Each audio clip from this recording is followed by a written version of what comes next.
Buenas, vamos a justificar la buena práctica de colocar el estado de una clase eh, en el sector privado, y lo vamos a hacer mediante el concepto de invariantes de clase. ¿Okay? Ya esto yo lo había tocado un poquito en la clase compleja, en donde la parte real e imaginaria, que eran variables, se estaban exponiendo en la sección pública de la clase. En ese momento yo advertí de que, aunque eso era una violación del principio de information hiding, ocultamiento de información, en realidad en ese caso no era tan crítico, porque tanto la parte real como la parte imaginaria del tipo complejo pueden variar independientemente, no tienen que preservar ninguna relación entre ellas. Entonces, no hay ningún problema si un cliente modifica la parte real y otro cliente por otro lado modifica la parte imaginaria. No debería haber problemas. En este caso, la clase date, una clase para representar fechas, aquí sí tenemos serios invariantes, ¿verdad? O sea, aquí no podemos poner el número de un día, el número de un mes y el número de un año y obtener una fecha válida siempre. Deben haber ciertas reglas, se deben seguir reglas muy bien establecidas que todos conocemos. Por ejemplo, febrero no tiene más de 28 días, excepto cuando el año es bisiesto. Los meses son de 1 a 12, ¿verdad? Bueno, y los años, no tienen, en ese caso, en ese sentido los años no tienen, pueden ser incluso negativos, ¿verdad? Pero tomando los tres datos juntos, el día, el número de mes y el número de año, sí tenemos un invariante de clase, o podríamos decir varios, ¿no? Dicho sea de paso, queda como tarea precisamente escribir en este constructor unos asserts, de tantos cuantos sean necesarios, para asegurarnos de que los parámetros que se pasan a la clase date forman una fecha válida. Así que eso queda de tarea. Hay otra parte interesante que viene con poder ubicar en la parte privada de la clase, ubicar la representación, y es que podemos utilizar tipos que son muy adecuados para almacenar, pero que para los clientes de la clase no son tan adecuados para utilizar, ¿verdad? Por razones de rendimiento. Debemos de saber aquí que el procesador da un acceso preferencial al valor entero, al tipo entero, perdón, y Este, por eso es que las, las funciones de acceso como year, month y day retornan un entero, ¿ok? A pesar de que lo que están realmente retornando, como en el caso Y, es en realidad un short, y en el caso M y D, en realidad son chars, ¿ok? Este, no hay ningún problema porque se hace una, una transformación de tipos eh, automática, implícita, se llama promoción de tipos, pasar de un entero más pequeño a un tipo entero más grande, es una promoción de tipos. También esto se da entre puntos flotantes. Entonces, aquí tenemos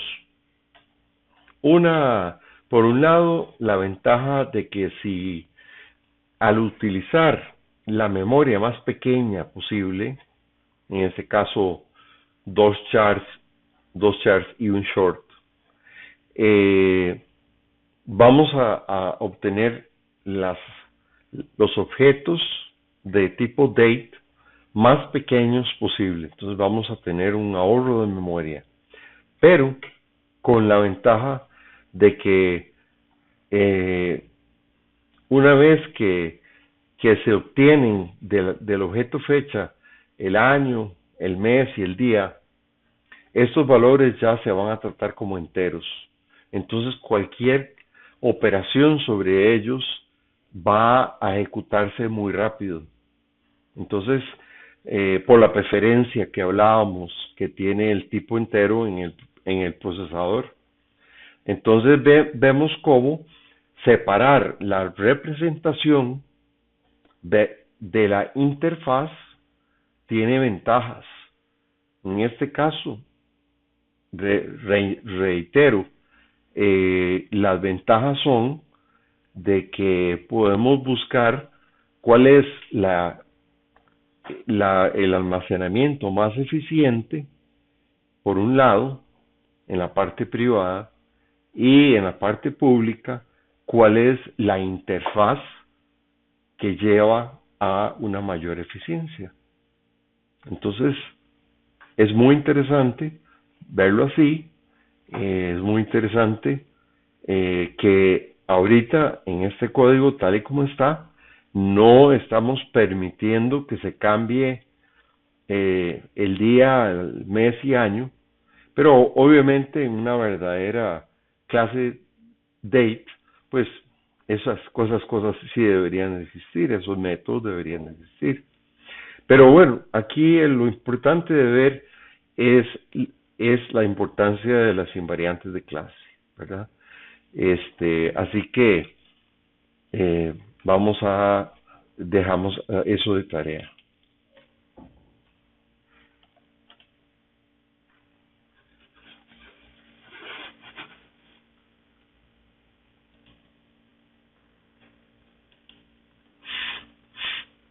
Ahora pasamos a ver algo que se ve tan inofensivo que jamás nos imaginaríamos nosotros el peligro que esconde este código. Y debido a que es un tipo de código que se suele escribir mucho, me parece más que oportuno aprovechar el momento para que para llamar la atención y de, de no cometer el gravísimo error que hay en este código. ¿Okay? Básicamente tenemos la clase vector, una clase nuestra escrita, y tenemos el constructor copia, este, que toma otro vector llamado A, lo toma por referencia y una referencia constante. O sea que no podemos modificarlo. ¿Y qué es lo que hacemos? Inicializamos las variables de este vector, ¿ok? Con los valores del otro vector. O sea, copiamos, vamos a asumir que la representación del vector es un puntero a los elementos, y que también tiene un entero que indica el tamaño del vector interno que se está utilizando. Por cierto, ¿por qué un vector interno? Bueno, porque los vectores nativos de C++ tienen muchas deficiencias. Entonces, es mejor envolver esos vectores en clases. Y bueno, de ahí es que nace la existencia de la clase vector en la biblioteca estándar de C++. Así que, digamos, aquí no crean que estamos creando nuestra nueva copia de vector. No, o sea, este código probablemente no tiene sentido escribirlo. No solo tiene un grave error, tiene un gravísimo error, sino que no tiene sentido porque ya existe en la biblioteca estándar la clase vector. Entonces, bueno, pero bueno, este es un ejemplo de un error. Veamos entonces que el constructor copia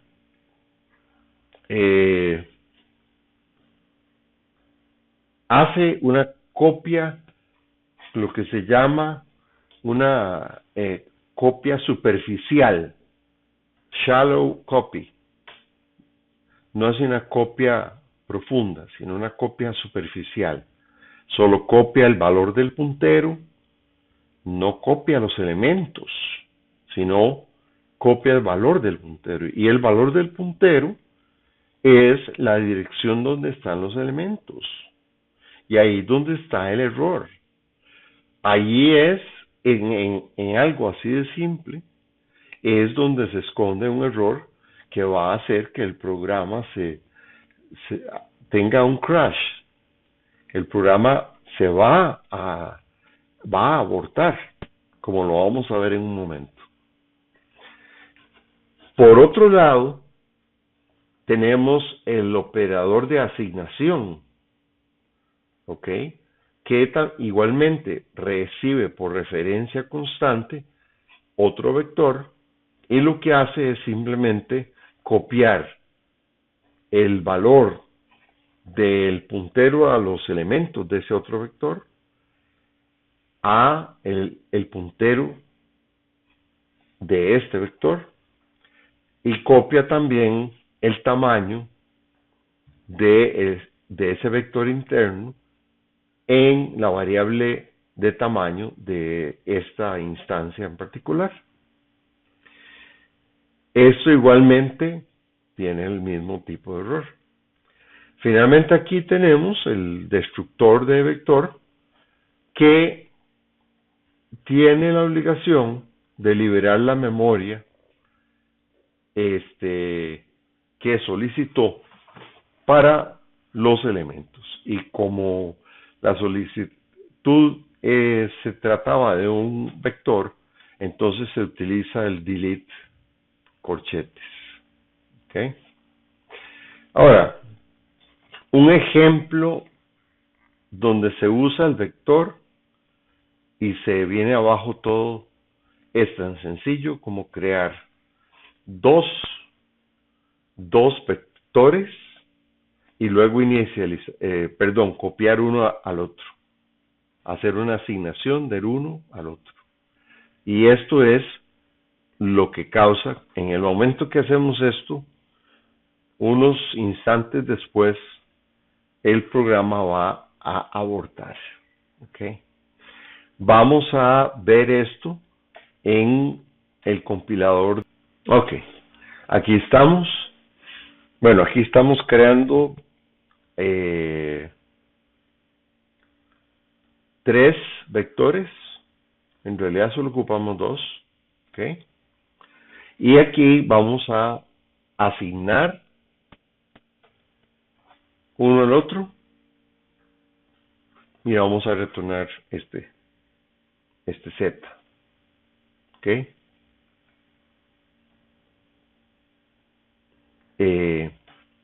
Como vemos aquí, vemos acá en rojo. Esto se pone en rojo cuando los valores cambian. Entonces, cuando los valores de X cambian o de Y cambian, todo esto se pone en rojo. ¿Y eso es por qué? Porque las variables X, Y y Z son variables locales. Por lo tanto, son destruidas cuando se sale, en el momento en que se sale del bloque donde están definidas. ¿Y cuál es ese bloque? Sino este, ¿verdad? En el momento en que salimos de ahí, perdón, se invoca el destructor de las 3 variables. ¿Ok? ¿Qué va a pasar?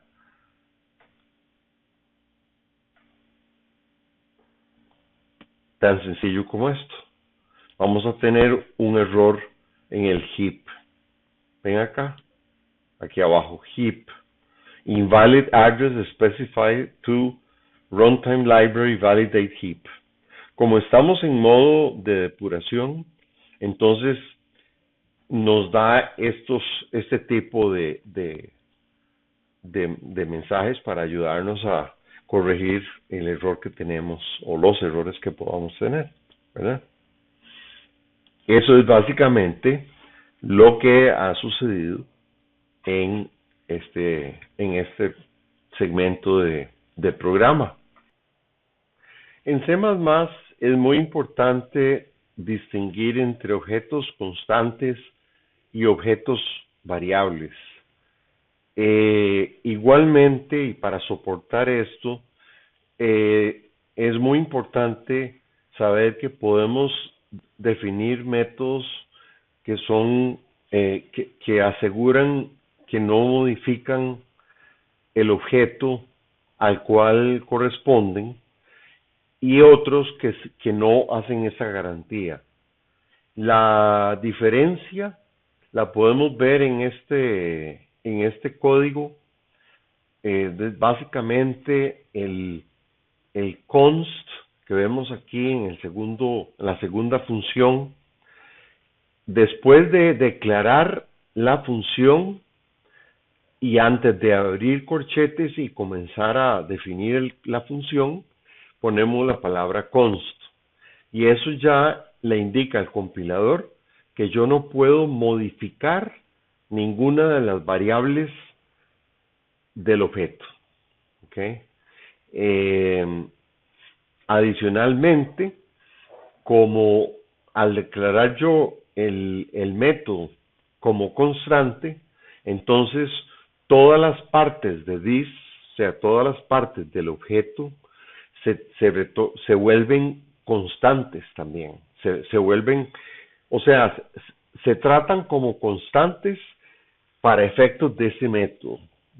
Por eso es que el retorno de este operador corchetes es una referencia a un double constante. O sea que vamos a recibir una referencia, pero no podemos usar esa referencia para modificar este elemento particular, el elemento iésimo del vector. Mientras que si estamos lidiando con un vector que no es constante, entonces la función se define sin la palabra const, aquí al lado derecho después de los parámetros, y el retorno tampoco se coloca const porque en realidad se implica que la variable que se está retornando, que es el iésimo componente de un vector, es en realidad una variable de tipo double, no es una constante. Si nosotros ahora queremos ver esto en ejecución, porque aquí la pregunta es ¿cuándo se invocan estos métodos? Y pueden coexistir estos dos métodos en una misma clase. Y la respuesta es que sí pueden coexistir en una misma clase. Y es buena idea definir los dos. Así que vamos a pasar a ver el código en Visual C++. Lo vamos a echar a andar acá. Ok. Y aquí vemos que vamos a inicializar un vector de tamaño 4 con esos valores. Y luego vamos a inicializar un vector con los mismos 4 valores, pero este vector va a ser constante. De ahí que lo declaremos con un const a la izquierda, ¿verdad?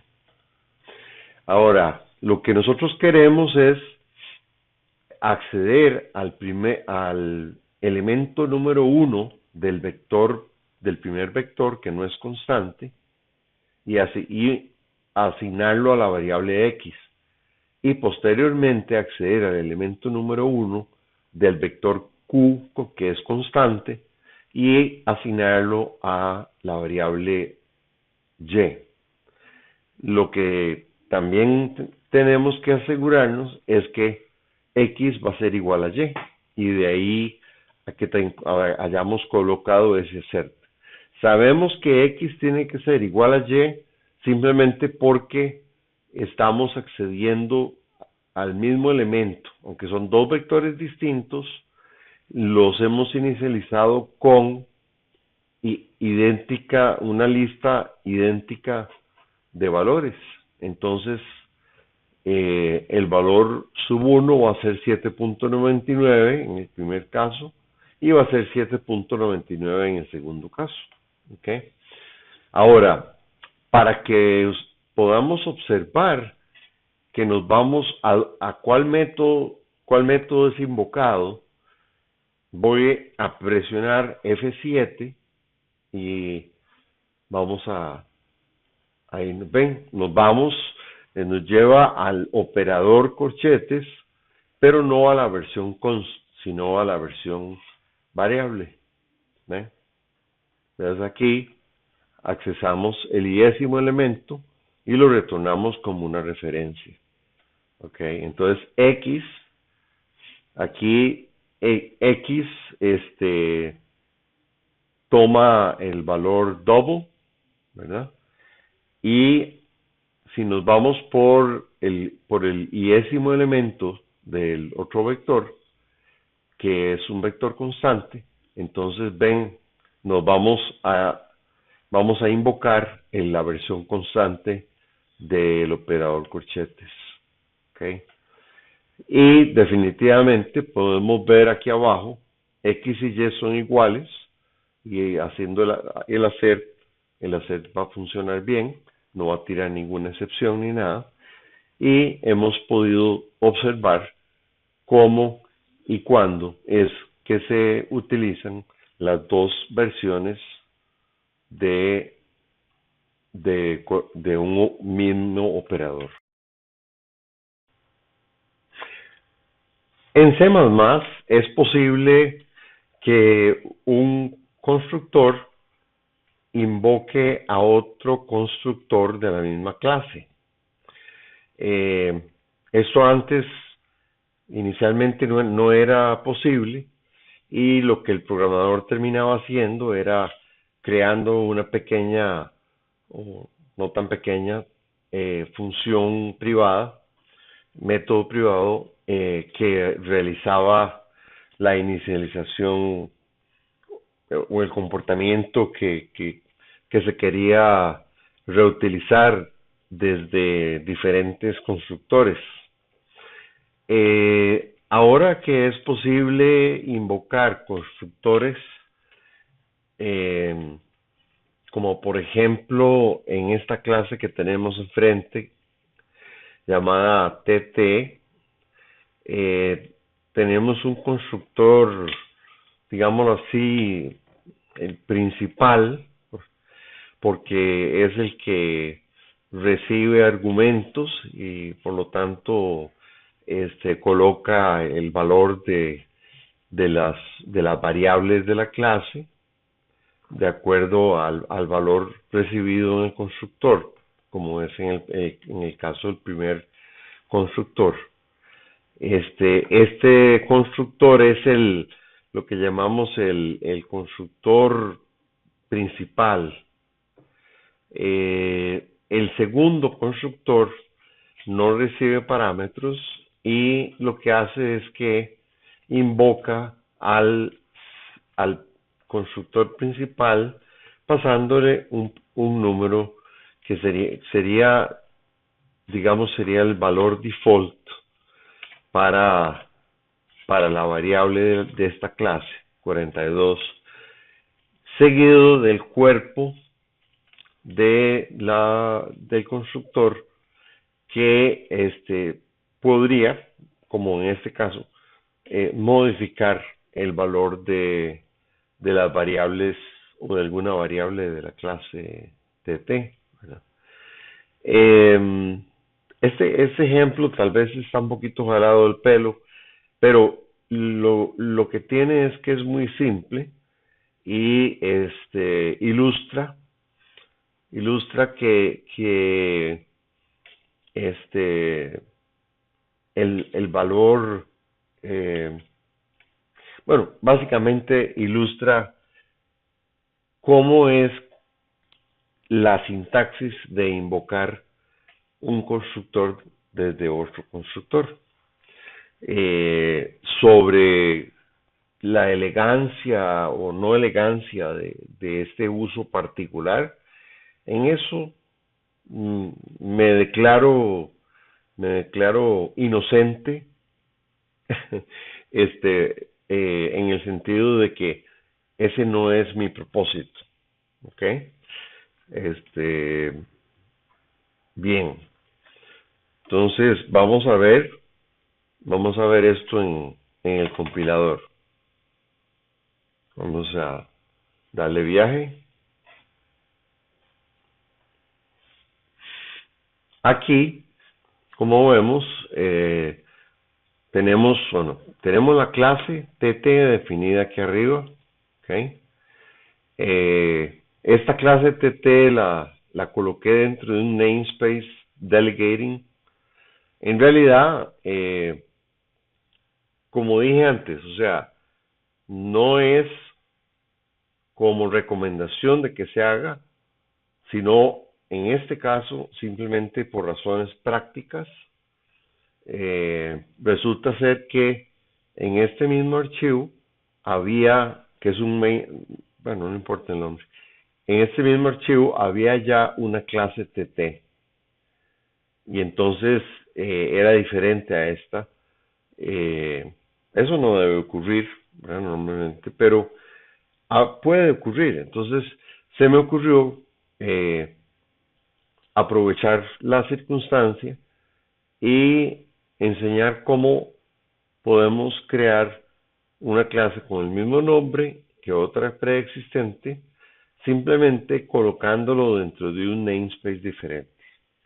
Ok, resulta que la otra TT está en el namespace global, ¿verdad?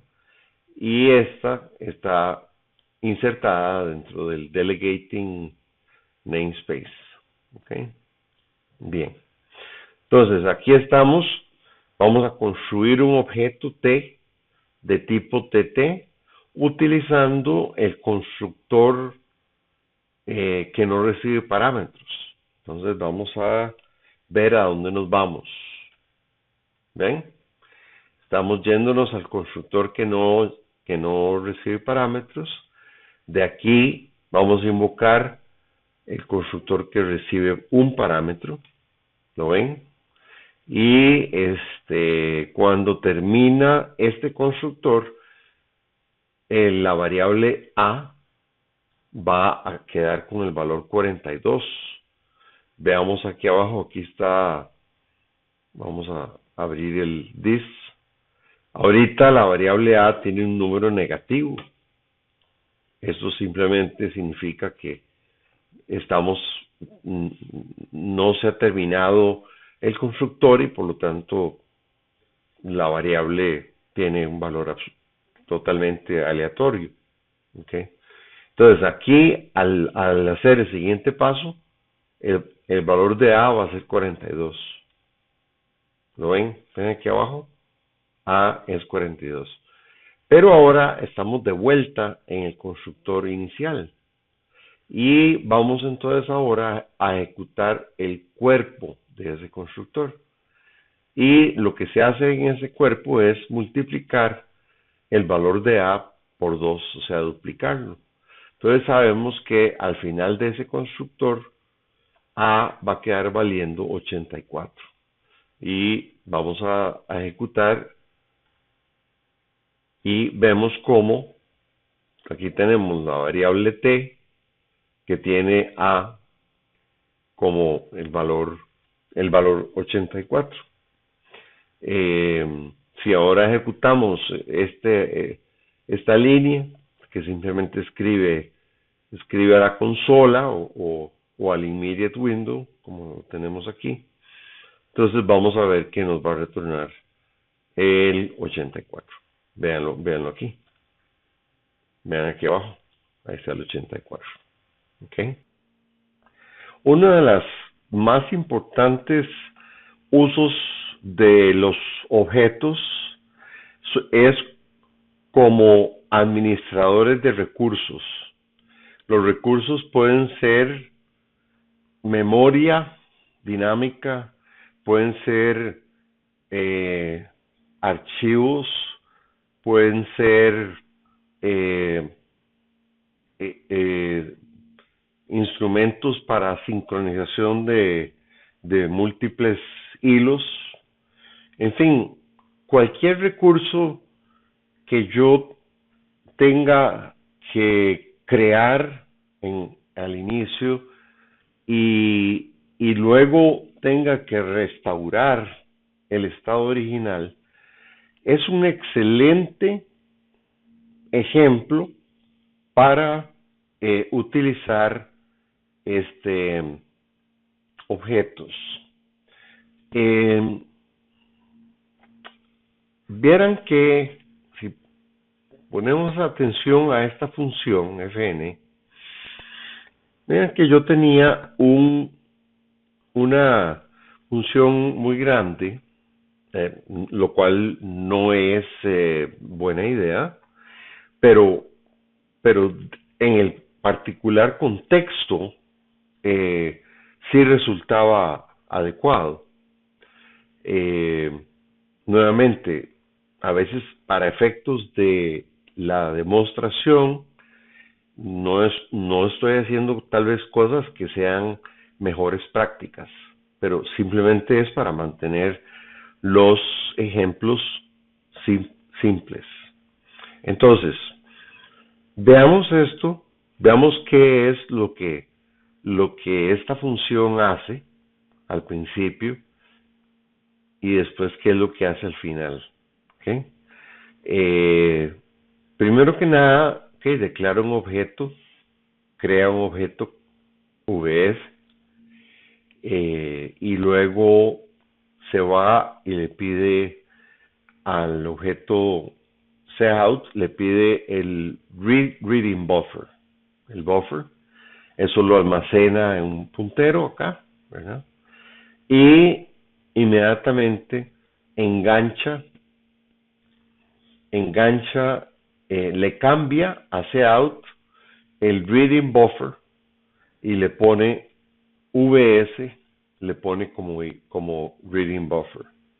De aquí en adelante, todo esto que está aquí, que aparece en puntos suspensivos, es un montón de código y al final de la función es necesario restaurar el buffer inicial, este buffer que se almacena en la variable oldBuff.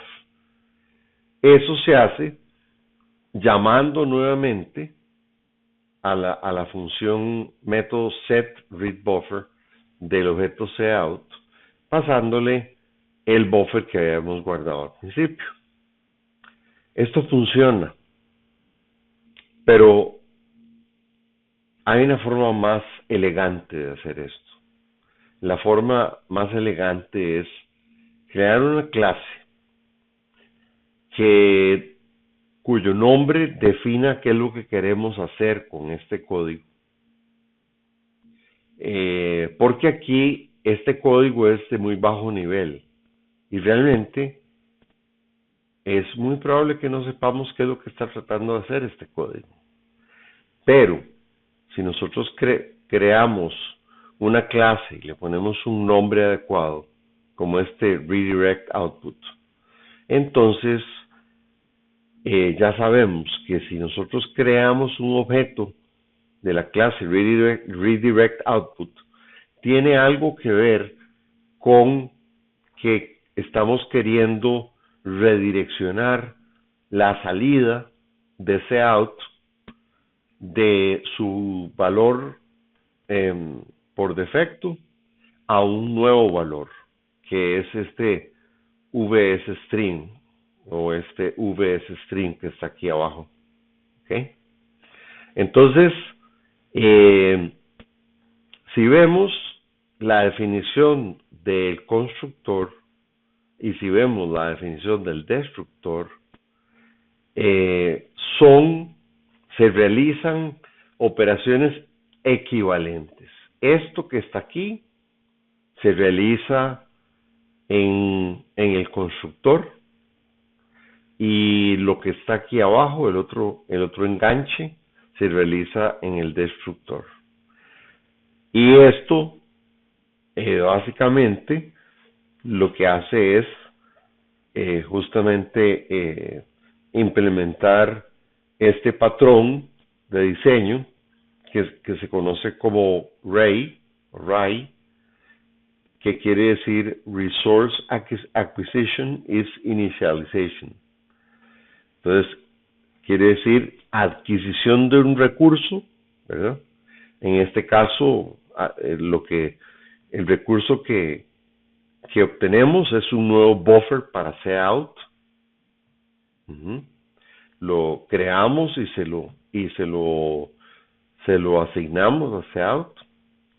Y cuando el objeto muere, le retornamos el buffer inicial. Por eso es que tenemos una variable aquí como parte de la clase, que es un puntero al buffer inicial, que se inicializa en el constructor y que se setea al final en el destructor.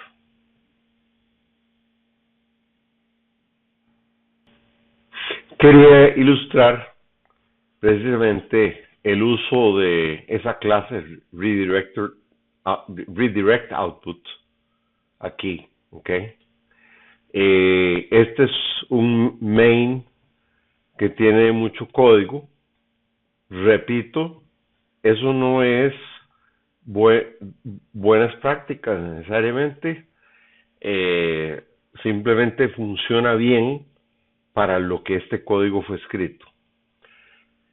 Acordémonos, todas buenas prácticas son dependientes de la situación en que nos encontramos, qué es el diseño o qué son los requerimientos que tenemos y cuál es el mejor diseño, el diseño que mejor se acopla a esos requerimientos. O sea, hay buenos principios y buenas prácticas, pero no son reglas que son absolutamente inviolables, ¿verdad? Eso no es así. Lo que hay que saber, obviamente, es cuáles son cosas que hay que evitar, ¿ok? Hay que saber cuáles son los costos de las diferentes opciones de diseño y los peligros o los defectos que nos pueden traer. En este caso, entonces, a la hora de crear este objeto que se llama redirector, automáticamente cuando se salga de main, se va a invocar el destructor. Y al invocar el destructor, se va a resetear el, el buffer de cout, que es lo que queríamos. Antes de que existiera esta clase, yo lo había hecho a pie, digamos, ¿ok? Bajo niveles estos. Esto, aunque está usando objetos y todo, en realidad no está aprovechando al 100% lo que se puede hacer con C++. Pero básicamente está manualmente seteando un read buffer que luego tiene que desetear o resetear al final de esa función. ¿Okay?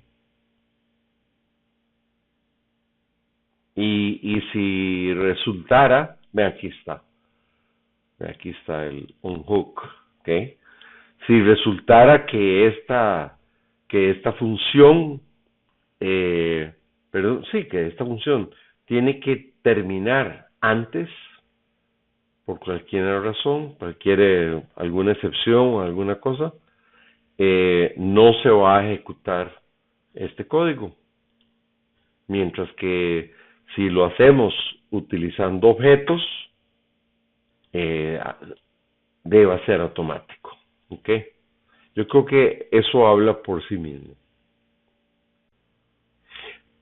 A veces, la mejor forma de enseñar buen estilo es mostrar mal estilo. Esta clase complex y el código que la access class, es una muestra de muy malos hábitos, muy malos hábitos de programación, de diseño, de sintaxis, de todos, básicamente. Es una curiosidad, vale la pena verla, porque podemos sacar muchas conclusiones al respecto, y es muy claro el gran número de errores que comete. Vamos a comenzar entonces por la definición de la clase como tal. Vemos que la clase se llama complex y la declaramos como final, ¿verdad? Ya lo habíamos dicho anteriormente, quiere decir que esta clase no puede tener subclases, no puede pertenecer a una herencia debajo de ella. Ok, eso está bien, esa es la única cosa que no está mal, ¿verdad? Si es que realmente queremos que no se pueda derivar ninguna clase de ella. Después podemos hablar un poco más de eso. Sí les puedo adelantar, si una clase está hecha para ser usada como un tipo valor, o sea, como digamos, como si fuera un entero o un flotante, o sea, en este caso un número complex es un número complejo y se va a utilizar como un número. Entonces, en realidad es una clase que no tiene por qué ser derivable, porque definimos claramente lo que queremos y prohibimos la redefinición. Bien, con relación al constructor, aquí no hay problema. con relación a las variables o la parte de información de la clase, la responsabilidad de información. Tenemos dos variables que no están encapsuladas, como vemos acá, no están encapsuladas. Habíamos hablado un poquito también de esto.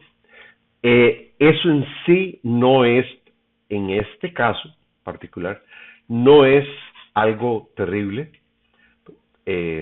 porque si quisiéramos otro tipo de coordenadas, siempre podríamos agregar métodos que retornaran, digamos, las coordenadas, pero en, en coordenadas de tipo polar, ¿verdad? En lugar de cartesianas, ¿ok? Eso no es terrible. Ahora, eso sí es terrible, conjugate. Eso sí es algo asombrosamente terrible, ¿verdad? No hay palabras, ¿ok? Este conjugate lo que pretende ser es crear un nuevo número complejo que sea el conjugate del complejo que tenemos aquí, en el que estamos trabajando. ¿Cómo se obtiene el conjugate? Bueno, las leyes matemáticas indican que el número complejo conjugate de otro número complejo es con la misma parte real, pero con la parte imaginaria invertida. O sea, cambiándole el signo. Si es negativo, pasa a positivo. Si es positivo, pasa a negativo. Entonces, esta parte, lo que es la creación, pasarle R y luego menos I, está bien. Así se puede crear. Así se crea un conjugate. Lo que no está bien es hacerlo con un new aquí y retornar un puntero a complex. ¿Okay? Esto no está bien hecho, no está bien hecho. Decíamos que la clase complex es un tipo valor, que tipo valor usualmente no se acceden por punteros. Normalmente son objetos que tienen valor, que no tienen un comportamiento polimórfico, y por lo tanto no necesitamos acceso vía punteros, en fin. Pero todavía más importante, o sea, tenemos un complejo que es, si lo vemos aquí en access class, en la función que hace uso de la clase complex. Aquí creamos un complex, ¿verdad? Le pasamos un parte real de 455, parte imaginaria 90.23, y creamos el objeto C. Eso está bien. Pero ven, este objeto es un objeto creado en la pila, o sea, creado acá en el stack, pues, es un objeto local al ámbito que comienza con este corchete. Ahora, si nosotros a ese objeto le pedimos el conjugate, nos va a retornar un puntero. Pero ya al momento de retornar un puntero, tenemos que lidiar con la memoria. O sea, aquí, esto así puesto, tan libremente,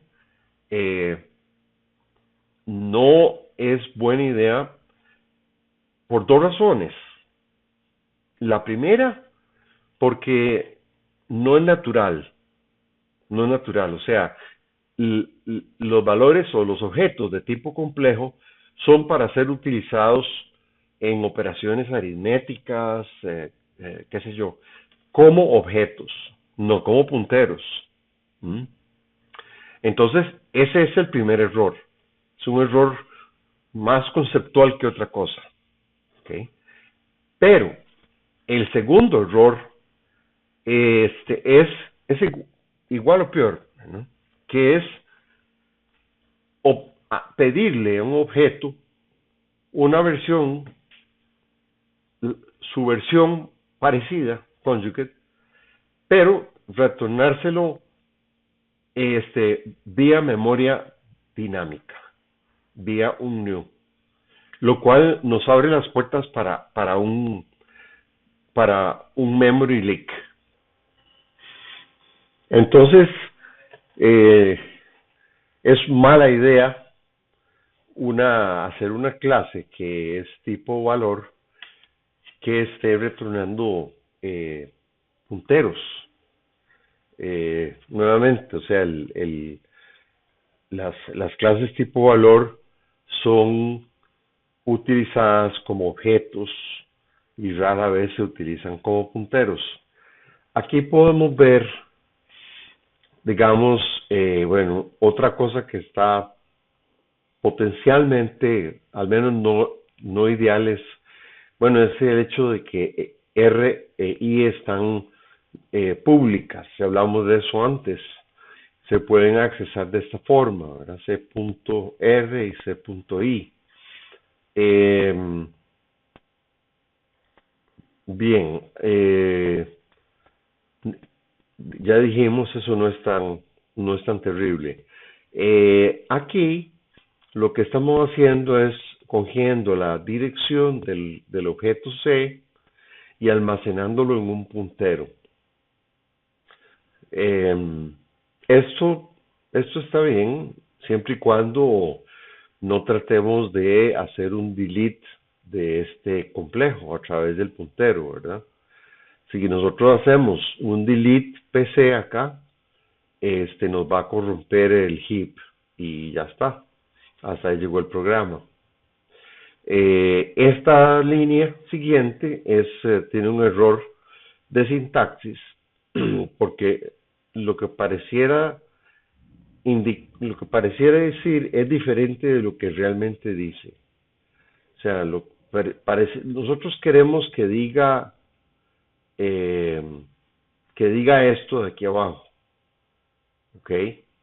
O sea, PC es un puntero, entonces referenciemos el puntero, quiere decir, vayamos a donde el puntero apunta.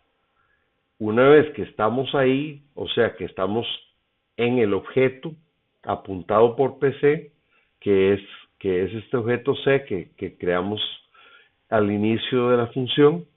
Una vez que tenemos ese objeto, entonces podemos hacer punto R para acceder o para setear alguno de los variables, en este caso la variable R de la clase, que se le asigna 45.5. Bueno, muy bien.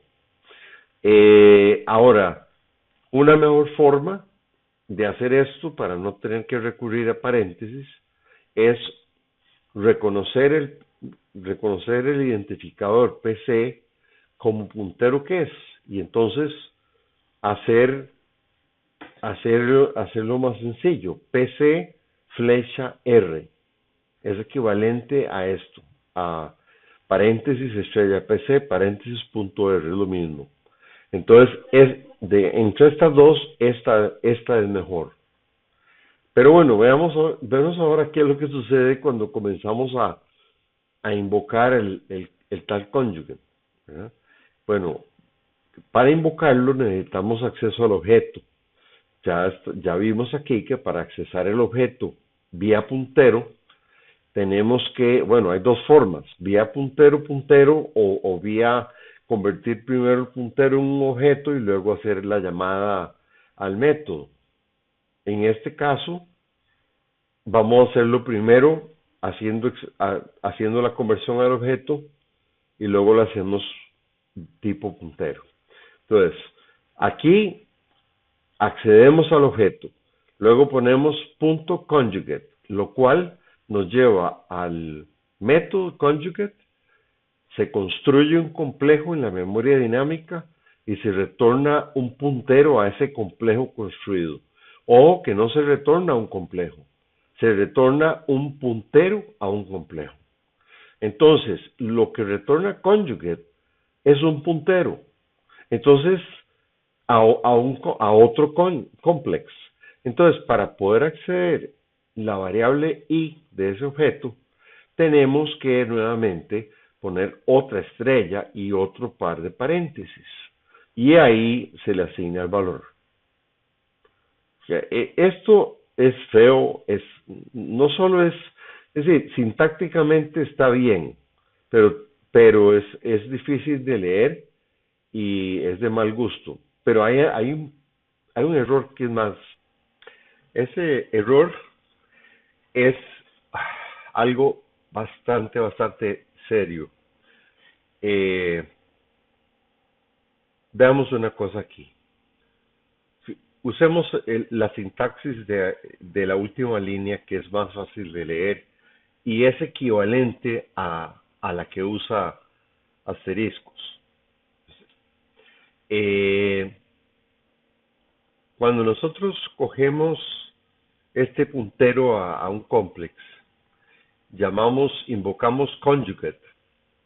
Esto nos lleva aquí arriba, se genera un complex en el heap y se retorna el complex.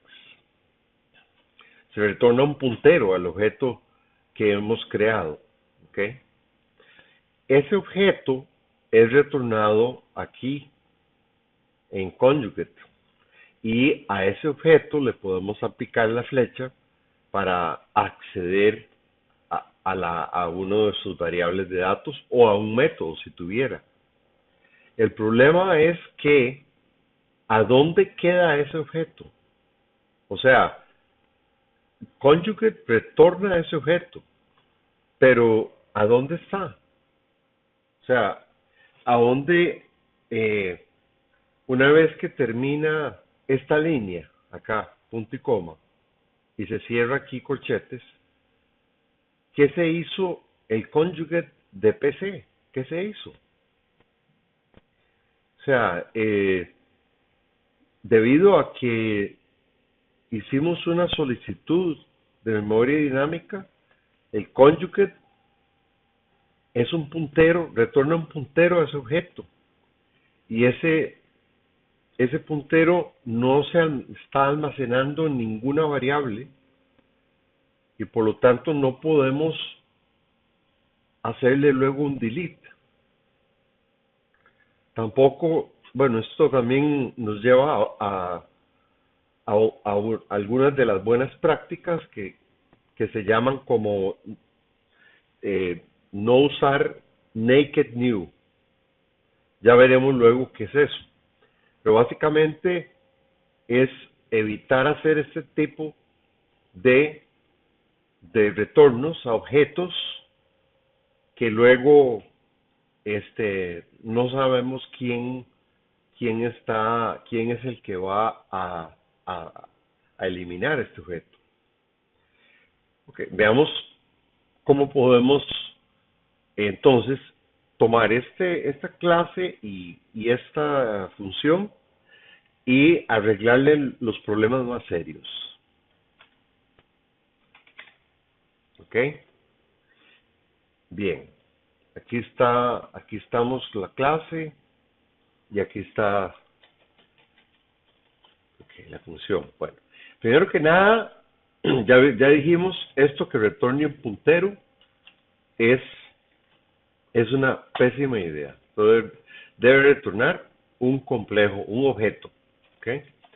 Que utilice memoria dinámica es pésima idea. Entonces que retorne un complejo así. ¿Ok? Idealmente, digamos, para ser muy puristas, podemos proteger R e I. Y podemos, por lo tanto, proveer dos métodos que retornen cada una. Get, ¿verdad? Get R, que la declaramos constante y la declaramos no except, que retorna R, punto y coma.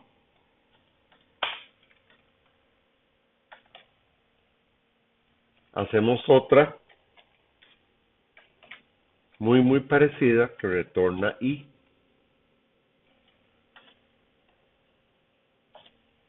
¿Ok? Y bueno, y no vamos a poner, eh, no vamos a definir métodos para cambiar R ni I. Simplemente para mantener las cosas simples, ¿no? Entonces, el acceso a datos, a miembros de datos del objeto, se va a dar entonces no con punto R, sino con punto get R, paréntesis, y aquí no con punto I, sino punto get I, paréntesis. ¿Ok? Bien. Este puntero, si queremos, lo podemos dejar, aunque es bastante innecesario, pero lo vamos a dejar simplemente. Habíamos dicho que esto está muy mal, que esto está muy feo. Entonces, la forma de hacerlo sería esta. Pero esto es para modificar R. Y dijimos que no estábamos poniendo un método para modificar. Pero bueno, pongámoslo.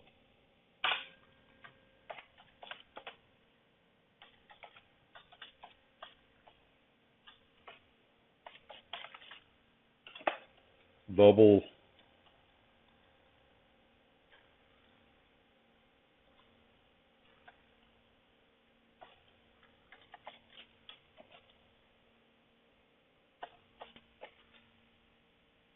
R igual real. Y igual hacemos para set I double real double imaginary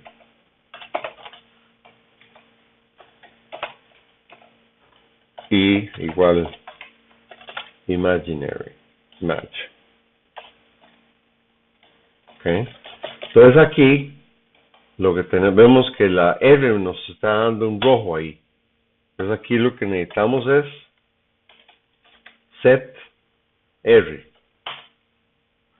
Abrimos paréntesis, pasamos el valor. Perfecto. Bien. Ahora sí. Aquí decíamos, bueno, primero que nada, que ese montón de estrellas ahí, esa forma de jugar con punteros es bastante fea. Entonces, la quitamos. Vean cómo todo se va simplificando. Ahora, decíamos que la función conjugate retornaba un complejo, pero no lo recibíamos con ninguna variable. Entonces, ¿qué tal si definimos aquí una variable complex? Digamos que sea conjugate, digámosle que sea C conjugate. ¿Ok? ¿Y cómo lo obtenemos? PC, fecha, conjugate. Y ahora, si queremos modificar conjugate, que es un objeto, vamos a hacer set I. Y ponemos el valor, que es 46.88. Punto y coma.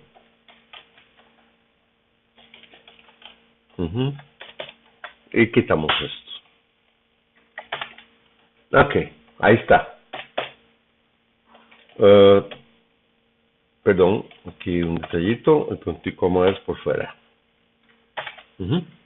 Ahí está. Ese viene a ser el resultado.